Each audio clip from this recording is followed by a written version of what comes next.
Right Honorable Anita Amongo ne Deputy Speaker Tayebwa bempagira kubanga NRM yatuwa recommendation nti betuwagira nzijabo ombuuza lekanziremu wabula President Museveni yatugamba nga tuli ekyankwanzi nti recommendation eno yewalo giyita endorsement kubanga endorsement abamu baba balabanga abakaka nagamba nze sibakaka abalonzi muli baddembe okuwagira gwe mukola ki gwe mwagala wabula ekyo kye twali recommending nga tuveetinze bano abantu abaki ababiri ng'olugero bwe lugamba nti gwe walabyeko ye mwana kati bambi nabo seeke bye baali ekiseera kya kokasi kijja ffe abawagira Speaker Anita Amongo ne Deputy Speaker Tayebwa tujja kuwa ensonga zaffe nti bambi tubawagira olwaki bayira wenza sisaliriza n'obunafu obumu nga Parliament okubanga ebadde terondoola takola bulungi mulimu gwa oversight gwa kalondoozi nakyo nja kyogerako bagambe bannaye tuwagira naye ku luno nammwe ababaka twetereze twongeremu oversight kakati n'abatabawagira nabo bajja kuwa ki ensonga zaabwe kati siyinza kugoberera kitannatuuka bwe kirituuka okusinziira ekiriba kivuddemu era nja babulira naye azipannaawo ffe ba recommended candidates be tulina era betuwagira nanyiigidde nnyo enkola Kabanda gye yakozeemu ebintu kuba ekisooka nagirabyemu okusekeeterera nagirabyemu okujerega era nanenyeza nnyo Andrew Mwenda nali naye luli ku UBC batukyaza ffenna ku program ku nsonga ndala za nkulaakulana ya ggwanga seeru ne mugamba Andrew omanyi okwogera era gwe mwogezi w'ekisinde ekyo lwaki tewajja ne wennyonnyolera ebbaluwa ng'omwogezi ebbaluwa yali mu Luzungu Kabanda agivuunudde mu Luganda ebigambo abitankanya agivuunudde kifuula nnenge omukyala balinga amusekeeterera ate amaze amuyise injured player ebyo tebyalimu mu bbaluwa kati ezo ensobi omwogezi tasobola zikola mbabuulira bino ebintu bya spokesperson mubirabanga ebyokuzajja akutta ebintu ebitaliimu ate simanya bw'olinya bodaboda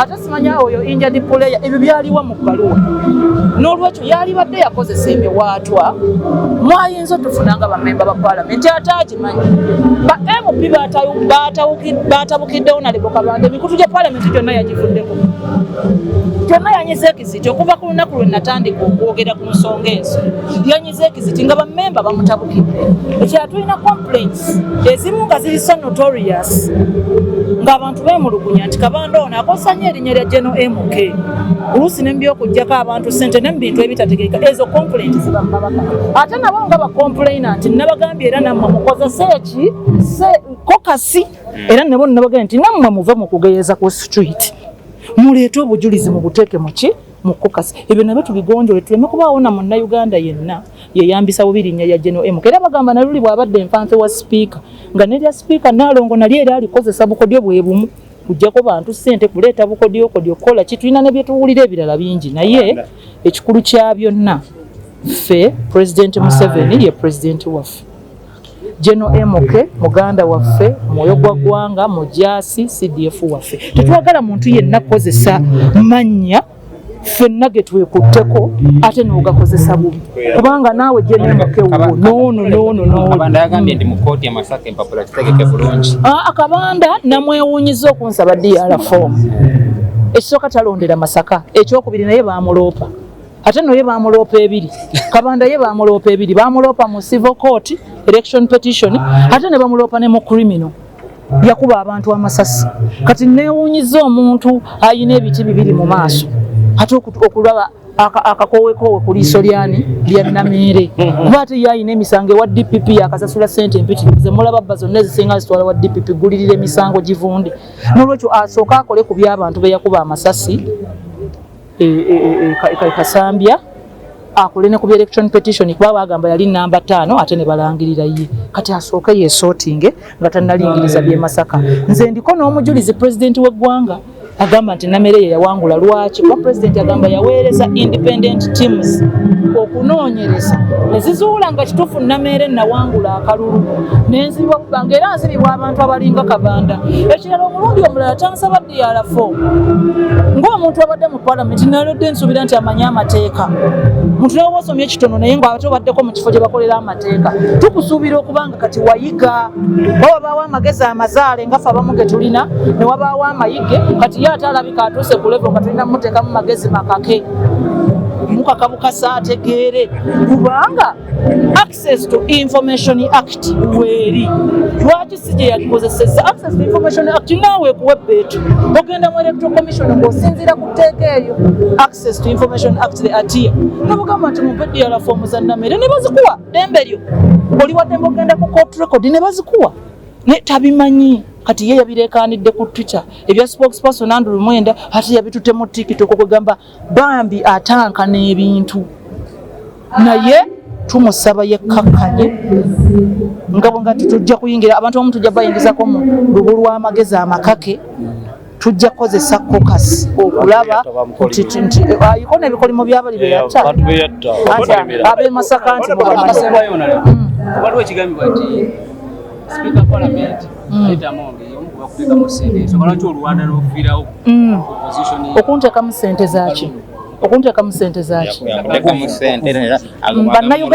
bannayuganda endowooza yaabwe abasinga eri pedestrian banga okulimba era wano e Uganda omuntu ng'omanyi bulungi okuwuddisa abantu nyina ne gwe mmanyi muganda wange abawuddisa n'olaba bafuutu soja nga baawuddankana kyayagala kyabalimba kati nze kankubuulireko Speaker Anita Among essente ze ezisinga yaziteeka mu kalulu ka President Museveni era yabadde takola kintu kyonna nga tekiri linked ku President Museveni kibadde kizibu nnyo okujjambo gwe candidate we NRM gwe ng'omuntu mbu yakuwa essente abadde ajja n'akubisa t-shirt za president bipande bya president bikuyambako gwe butafulumya nnyo kukako ate ne kuka president omukyalo oyo focus ye yasinga kubeera kalulu ka president na ntalo yakumalawo ntalo yajjanga n'anoonya abantu abalwanagana n'ayogera nabo nti focus ze yabeerangamu nawuliddeyo n'abeerimba nti ye yamuyamba mu bino nga bamubbi akalulu omuntu yatuyamba ye president Museveni era yeyogerera wona osinzira byonna byokola nkwaniriza nnyo nkubuuzako nti osiibye oti afunye okusoomozebwa nkusaasidde ofidde olwazza n'okusoomozebwa okulala asobola otuuka ku buwanguzi nkuyozaayoza tuli ku MS Media nze Matiya Sekanjako nkwebaza okutugoberera nkwebaza okutusubscribinga nkwebaza okusharinga video zino omubaka wa Masaka City Honorable Justin Namere ndoza umane mpi Masaka City betwasembye okufuna eggulo nga yakwatiddwa abaddeko mu lutalo ne Ssaabawandiisi wa PLU Patriotic League of Uganda ombaka akikirira Kasambya Kaunti mu district eye Mubende Honorable David Kabanda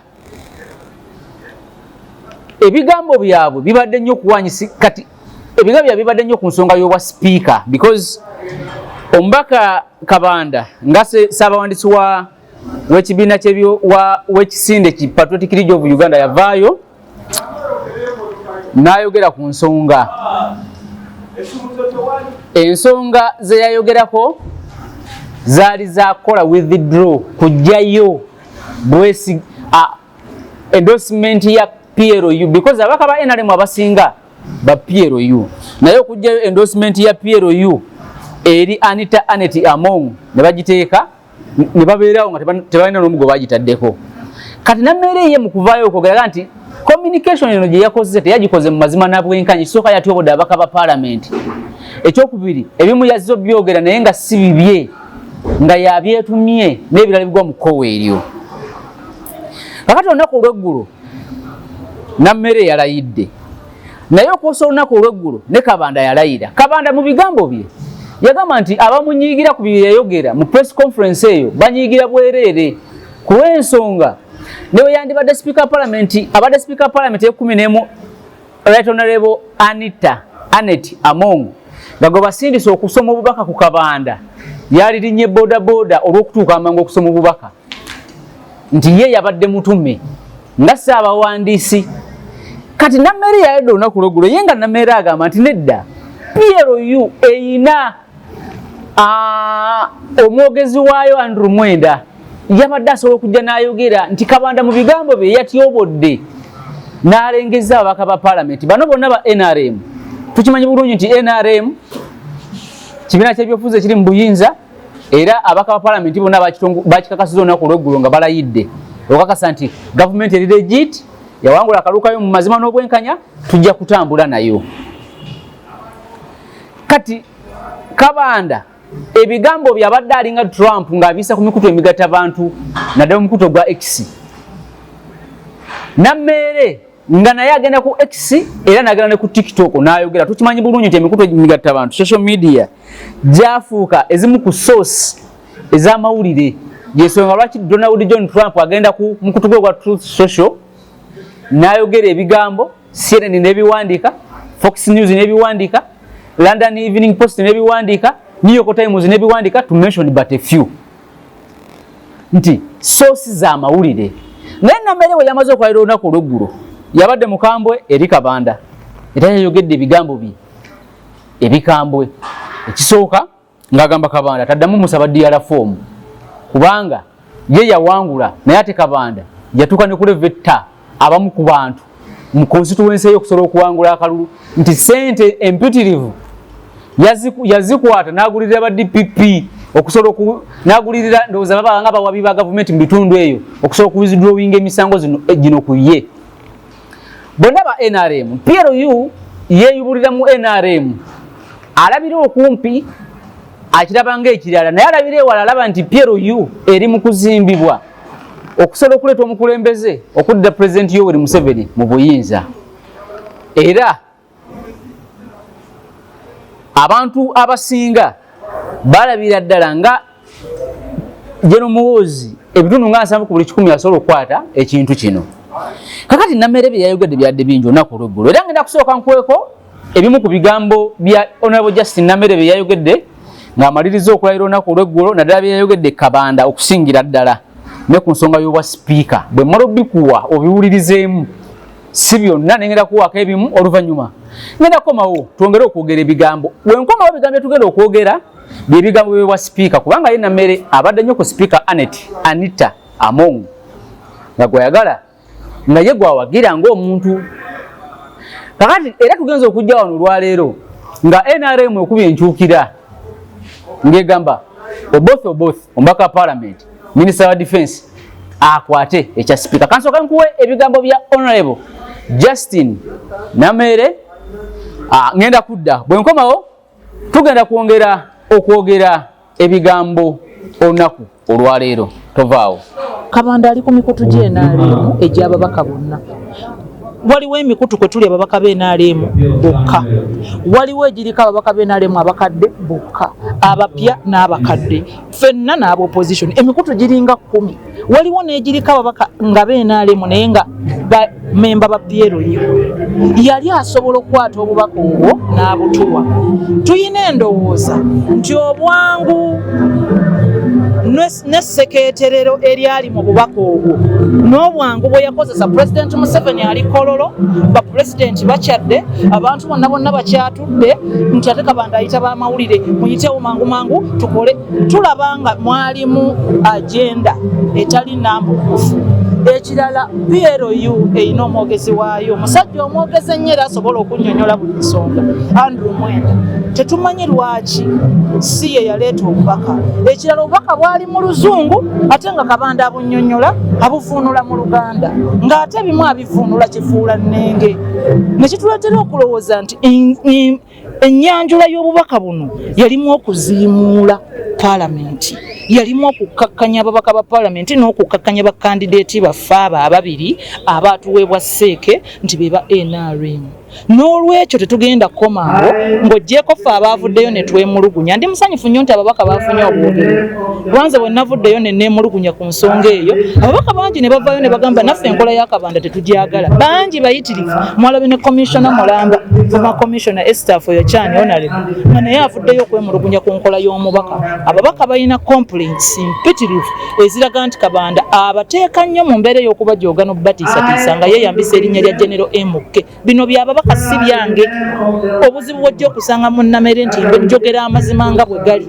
Kyova olaba ebiseera ebisinga mmala kuwogera n'abalala ne bajja. Kituufu ky'oyogedde wamma na luno yakola bw'ati ne bw'ati kubanza amazima ng'ogera sigatiiriridde. What is our request?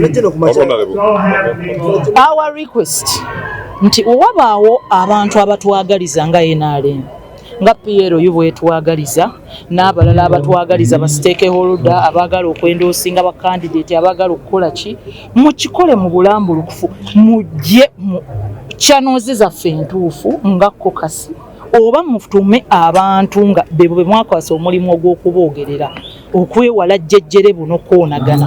Ono bwe tutayajjeno ku majira ze nti agasekendeze Anita Amongo amusudde jeno kennyini. Nze Twitter eyo njajjogerako President Museveni kye yajogerako kubanga aba BBC lumu baali boogera ne President Museveni ne bamugamba nti Twitter ya General Muhoozi eyitako ebintu ebitategeerekeka. President Museveni n'ababuuza ti bwo obukakafu buli ludda wanti yabeera abyogera. Yali avuddeyo ne yeeyogerera ng'omuntu nti ebintu ebibeera ku mukutu we gwoze mbyogera. N'olwekyo nze sigenda kwogerera mukutu kuba ate bwe navuddeyo ne nvumirira enkola y'akabanda. Mu Piero yu mwennyini mwavuddemu abantu nga bamu bakulembeze balina mu top 10. Mwavuddeyo abantu abamu ne mubalaba nga Frank Gashumba nga bavuddeyo na openly. Abamu n'abakyala bala bennyini ne bangamba nti ebyo ebintu ebimu bye mulaba mu mukutu ogwo kabanda ate yaba abyeteereddemu. Yaba alina byakukusa ebibye. So sijja kwanguwa kukkiriza bya mukutu ogwo. Nja kukkiriza nnyo. For me, I am a woman of clarity and a woman of data. Njagala nnyo nzikiririza mu kintu kye neesigamako. Ate ekirala ebbaluwa zino tokuba bukubi kifaananyi. Admissibility ekendeera. Ogikwata nga ffenna ne tugiraba nti ebbaluwa yiino. N'olwekyo sijja nze kukwotinga nnyo mukutu na kugwogerako nnyo mpaka nga mpulidde ekigambo kya General Muhoozi nga kimuvaamu ng'omuntu. Tetulina buzibu ku General Muhoozi, tetulina buzibu. Piero is a patriotic movement. Any patriot, tewetagana gendayo kuwandiika mu kitabu. Any patriot can be a member of Piero.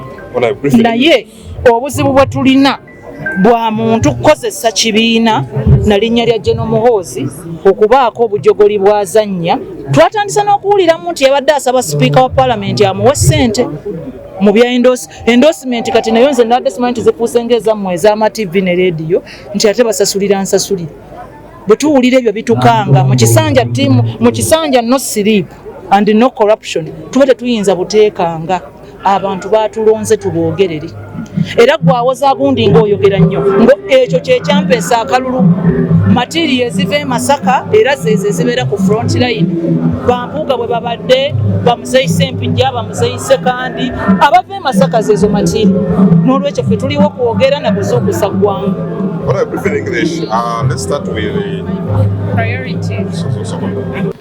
Ebigambo biwulidde ebya Honorable Namere ebimu ku byo yabadde mukambwe kakati bagenda okumuyoola ng'ebyamaze okubyogera. Baawe namulabyeko ng'agamba nti ne poliisi yennyini eyabadde mu maaso eringa yakimanyiza eyabadde mabega eringa yakimanyizaako nti omuntu agenda kukwatibwa teina response n'emu gye yakoze yankizo. Mu kino nga buli omu bw'atera okugamba nti obudde businga gavumenti zino zibeerawo obeera oziraba ne mbaamu abasajja ababeera munda nti abatambuza betuyita ba state operative nti waliwo ali mu gavumenti waliwo ali mu state waliwo agamba nti gwe ogenda kukola kino naawe ogenda kukola kino. Kati bino bigenda okujja nga meeting ya State House ebaddewo. Meeting eno nga yabadde kukwataganya bano bonna abalwanagana. Ekisooka wabaddewo olutalo olw'Ekimpowooze n'olutalo olw'Omulwatu wakati wa Right Honorable Alitwala Kadaga Rebecca aliko Speaker Parliament ebisanja bibiri n'abeerako Deputy Speaker Parliament ebisanja bibiri kati abadde Minister wa East Africa w'ensonga za East Africa. Nga okuba we yava mu office nga Speaker teyakimatira. Right Honorable Anita Amongo si ajja Kadaga mu office ajja Kadaga mu office ye Right Honorable Jacob Oulanya omugenzi. Kati Oulanya bwafa space nejja nga Kadaga tasobola kujja kwesimbawo nga kijja mulabaganga ye abadde katugambe ayawulidde essanyu ng'ono afudde. Abamu kuba ayagala okujja kwesimbawo kwaliko Jacob Oboth kwaliko Anita Amongo n'abalala era ne bawa Amongo. Naye olutalo lwa Amongo ne Kadaga lusibukira ddala okuva mu bino ebya Seeke. Ensonga lwaki Kadaga tunda President Museveni maaso n'amugamba nti ssebo mbaddewo nkoze buli kimu ono gwe muleese yakajja kaseera katini. Abamu ku baavayo kwanukula Kadaga yali Justin Nammere n'agamba nti nedda ono akoledde NRM mu myaka 15 nga agent naye bano betuyita ba special agent bamwagala nnyo n'okusinga owaawo yennyini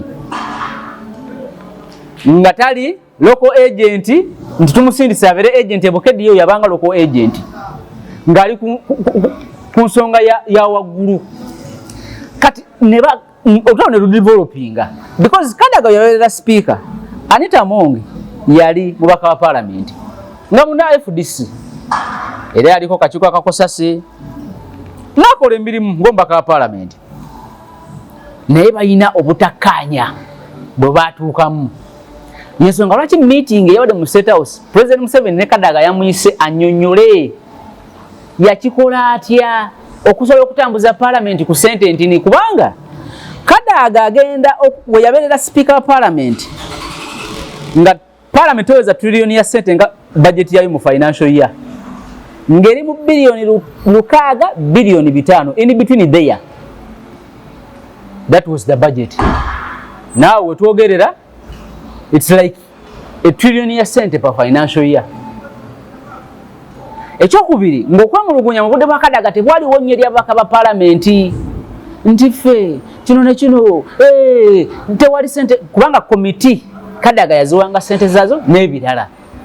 Kati mu meeting eri ya State House President Museveni Kadaga yamulese ng'omukugu kiringa munabira nga wakulirako intelligence katugambe CMI oba ISO. Kati nga mu biseera ebikadde wakulira ISO ba agent bo bakola ng'omulimu okuleta information entuufu katugambe nga tebali na ku technology. Kati ebintu ebitandika okutambula mu ngeri tategeerekeka omukulu asobola okuyita gwe yakulira intelligence mu budde bwo ojjo nnyonnyole bano abaana bakozesa AI kijja kitanga mulina amasimu muso tracking abantu mulina AI mulina buli kimu nene mubeera nga crime rate eri waggulu nembeera nga intelligence gye mufuna temala basobola okuleeta n'otuula n'onnyonnyola bali nemu osobola baka tuddeeyo ku nkola ya analogo tutandike kutambulira muntu ku muntu sibyagamba tumutracking tumulaba wano ku computer ayingiddeko wano akubidde n'essimu nti tumutambulireko walaga wonna. Ekirala yemmotoka gye walaba ku mukutu gw'amawulire gwa Daily Monitor gye yakuba eya Lois nga bamubuuza sente ezo zijjawa ezigula ebintu bwe bityo n'ebirala bagenza okumaliriza nga batunalebo Anita Among bamugamba ddeko ebbali okusinziira ku byavudde mu meeting nti ddako ebbali naawe Kadaga tetugenda kuwabwa minisita era teweesuubira kweraba ku lisiti saagala oyombe naye naawe ddako ebbali ku kino tujja kufuna ekya kitukuwa. Olutalo lwa Kadaga okusinziira ku byavudde eri biraga nti lwatandikidde even mu meeting nga bakatuula nga bakalidde we bati nga ne president anabakujja kutandika kuba addressinga buli omu ayogera ensonga ze okusinziira ku mawulire agavuddeyo nga galaga nti buli omu yerangidde munne okumuloga okukola ebintu ebigwa mu kkowe ng'eryo. Kakati betunalebo Anita Among okusinziira ku agenda ya NRM nga bwebadde buli omu abadde alina okubeera n'ebisanja bibiri ebya sipiika naye ekyenjawulo kw'ono nti ono teyatandika kisanja alina enjola gye yayolawo ekintu nti akiyolawo ng'owekitiibwa Oulanyah afudde awo mu mbeera y'amaziga n'akikwata.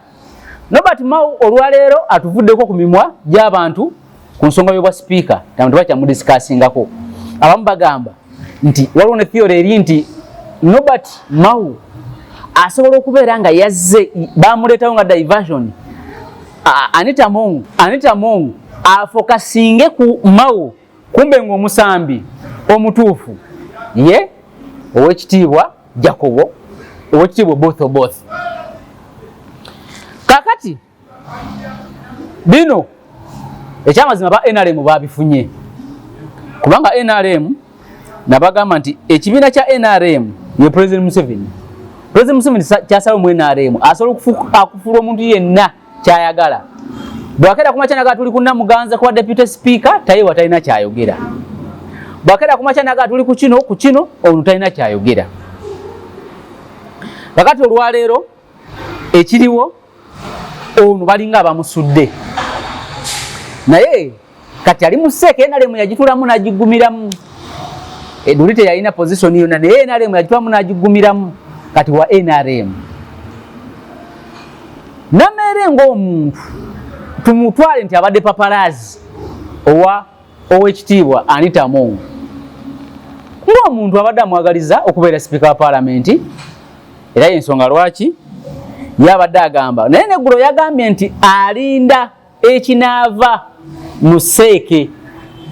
Kati kitegeeza nti wekivayo nga bagamba nti ono tumuvuddeko baba bamuvaako. Wekivayo nga bagamba nti tukyali noono baba basobola okubeera nga bagenda bakola ki? Batambula naye. Kakati tukyalinda okufuna amawulire agakwatagana ku Justin Namere okusinziira we yatwaliddwa yesterday. Whereabouts ze ali ludda wa? Naye asobola bw'anaaba avuddeyo tomanya asobola okuvaayo n'addressing amawulire okwogera nabo nti kino ne kino kyekintuuseeko. Olunaku lw'eggulo lwadde lunaku lwa kutaano kwekwaladde okusembayo okwa Parliament ey'eggwanga Uganda okulayira. Ababaka bonna balayidde ekikkiriza nti bakakasiza gavumenti ya President Yoweri Museveni nga eyalondebwa mu mazima n'obwenkanya. Amasanyu agabaddewo, embuto ezaavuze, engoye ze bayambadde, obuviiri bwe basaze bwadde bubalaga nti bali mu ssanyu. Kubanga mu 1980 Yoweri Museveni yafuna obululu emitwalo 17.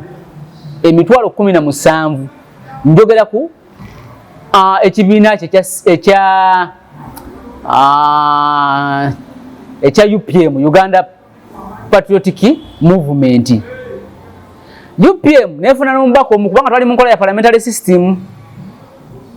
Dr. Crispus Kiyonga angoberero so genda ku mukutu guno n'okebera interviews enakoze ku Parliament naye namukozeko interview.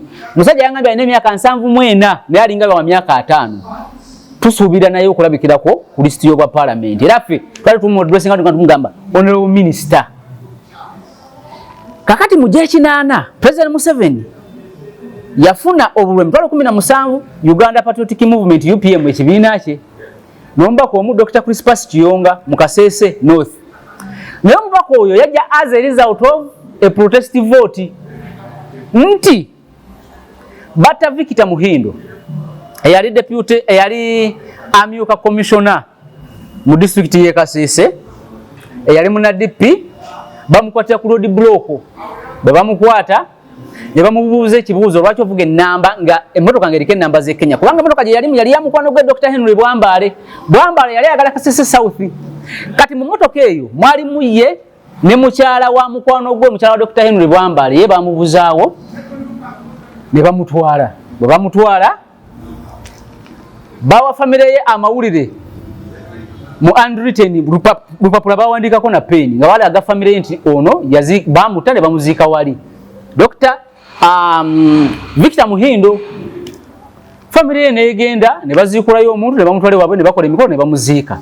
Abakasese North tebasanyuka n'ekyo because ono bagenda omutta Victor Muhindo bamutta agenda kumunominatinga bamukwatira ku road block ng'agenda kunominatingibwa ne bamutta. Kati Abakasese North bakola ekitibwa protest vote entuufu sene ya NUP gye badde yogerako. Balaga obutali bumativu ne balonda asinga obunafu nga oyo yali Dr. Crispus Kiyonga wa UPM. Kubanga mu G8 UPM ya President Yoweri Museveni obudde obwo nga tanaba nafuuka General yatandika emyezi 6 ng'ekibiina okulonda kubeerewo. Etandika mu gwa 6 okulonda nga kwa November December. Tebalina mulandira guli awo gw'amaanyi. DP yali yamanyi mu Buganda, UPC yali yamanyi mu Lango ne mu Bukedde. UPM yabavubuka abato ba area Kategayo obudde obwo Yoweri Museveni, Dr. Livingstone Lwakana Lugunda, Jaberi Bidandi Sali n'abalala ba Reverend Father Christopher Okoth n'abalala. Tebalina mulandira gwonna gwe balina mu ggwanga. Omubaka gwe bafuna bamufuna as a result of protest vote. Era bane balayira 29 December. Yoweri Museveni eyali mukama wo buddo bwe yamugana okulayira. Olwa intimidation ezaaliwo kyateberezebwa nti wakati mu lugendo ng'agenda okulayira bali beeteeseteese okumutemula kubanga akalulu kaali kavaawo mpitewo. Vincent Sekona ali Secretary General wakalulu akak'ekinana eyali alina n'okulangira ebivudde mu kulonda ye yadduka n'afuluma eggwanga Muwanga n'asalawo okulangirira akalulu. Kakati Yoweri Museveni yagana Dr. Crispus Kiyongo okulayira banne ne balayira ayakwata ekyokubiri era nga yali abangude baba mubbe Dr. Kanga Semwogerere yagenda mu parliament n'alayira nga leader of opposition mu parliamentary system gye twalimu. Yoweri Museveni n'akola clandestine work n'agenda mu sika emyaka 5 n'awangula. Kitegeeza nti mu gy'ekinana teyakkiriza byava mu kalulu era yakalabanga akalulu akatali kamazima na bwenkanya y'ensonga lwaki nti ye nga president Yoweri Museveni obudde obwo nga Yoweri Museveni yasalawo n'ombaka waleke butalayira nti bw'olaba nti akalusika amazima na bwenkanya tugenda mu kulayira. Buli bw'olayira ofula gavumenti yono okubeera legiti okubeera nti ntuufu yategeka akalulu ne mukeetabamu n'akawangula mazima na buli kimu. Ekiddako kyakulonda leader opposition n'abalala ba shadow minister babalonde abakulira obukiiko naddala buno bwa gavumenti oba accountability n'ebirala. So njagala okugamba wali nti enjawukana kubanga Bobi Wine bwajja mu 2021 yalina byafaanaganya President Museveni mu kinaana. President Museveni mu kinaana yali myaka 3 ne Bobi Wine 2021 yali mu 3 nga tanabayingirana. Bobi Wine teyasinga Museveni bwe yagira mu 2021 nti Museveni yete yalina sente nga za Bobi Wine. Alina Museveni kyasinga Bobi Wine ye Museveni wejje kinaana nti yali determined okusinga kuno. Before ja kinaana yali yalwanako e Mozambique. Bwe yagenda e Tanzania teyakusoma busomi kyekyoka naye nakola clandestine work okusobola okutwala eggwanga. So abawuyola w'obuyinza obudde obusinga babeera balina bingi basobola okwefiiriza nti osobola okwefiiriza ebifo by'ababaka ba parliament 48 ne bitalayira kubanga gavumenti gy'okwata olwaleero kati budget ya trillion 84. What does that mean? It means nti ogenda controlling budget yonna ey'eggwanga gwenga ayagala gavumenti nti ekinene kiri kyotunuulira okusingako ekitini. So balina enjawulo nnene nti enjawulo ya Bobi Wine 2021 ne Yoweri Museveni mu gy'ekinana nti Yoweri Museveni yali determined nnyo okusinga Bobi Wine kubanga bakugamba nti Obote kyeyejjusa bamala muwaŋŋangusa wano ne bamujja mu buyinza agamba nti Yoweri Museveni ebigambo bye yayogera mu gy'ekinana nti singa batubba akalulu tugenda mu nsiko yejjusa obutamuyoola era kaluwe kaggwa yabuuza banne ono yali yepanka okugenda mu nsiko yalagawa ne bamugamba nti ali eyo twamulaba twasema omulabako ng'aguze esseŋŋenge ng'agenze mu faamu mbwagenda kukola faamu ewaabwe embalala. Kakati ebintu ne bitambula bwe bityo n'amaliriza ng'ekintu akikutte. So abalwanirira enkyukakyuka obudde obusinga babeera ready okufiirwa ebinene okusingako obutini. Sinenya ababaka balayidde tonkwata bubi abamu alivolism abamu batuuse mu struggle because okutuuka mu struggle tekitegeeza nti mwena mwina kubeera wamu. Ne Yoweri Museveni waliwo abamuvaako n'abaagala okugenda mu nsiko ne bagamba tetugenda kugendayo. Kakati struggle okugituuka munogamba nti kati nze struggle nze obanga nze okubeera obezi kansala kimala okubeera mu struggle nti nze mba ntuusa livolism okubeera obezi ombaka parliament nga kimala okutuuka okubeera obezi meya nga kimala okutuuka. Kakati mu gy'ekinana akaluwe kaggwa Yoweri Museveni ng'eyali owa UPM ate si ye yakwata ekyokubiri tebakulimba teyalina mu bibalo naye teyadduka mu ggwanga. Ekirala tebamubbako kalulu era olwo bembulira abagamba nti yagenda mu nsiko nga bamubbye akalulu nedda. Nayogera mu nnabyafaayo Haji Muhammad Kizito yaŋŋamba Kaloole yaŋŋamba nti Yoweri Museveni obudde bw'emyaka gy'ekinana kati essaawa zino nga ye president Yoweri Museveni yatuuka nga talina wasobola kudda nga bamunoonya nti kyali kyennyanja ekiri wakati ku lukalu nga by all means kirina okugenda mu mazzi okusobola okusavaivinga nti okugenda mu nsiko yali erina kubeera survival. Ekyamuyamba nti yasobola okukonvinsinga abantu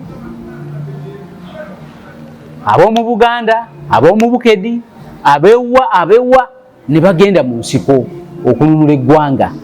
Nti yakonvisinga abasajja abali Makerere, abasajja abali bamaze diguri nga Bakayihura, kuba Kayihura munnamateeka, ate Kayihura yali yasoma ebyenfuna mu London School of Economics, nti bangi be yajja wali e Makerere, abamu nga bayizi, abalanga balekikyala n'abatwalayo.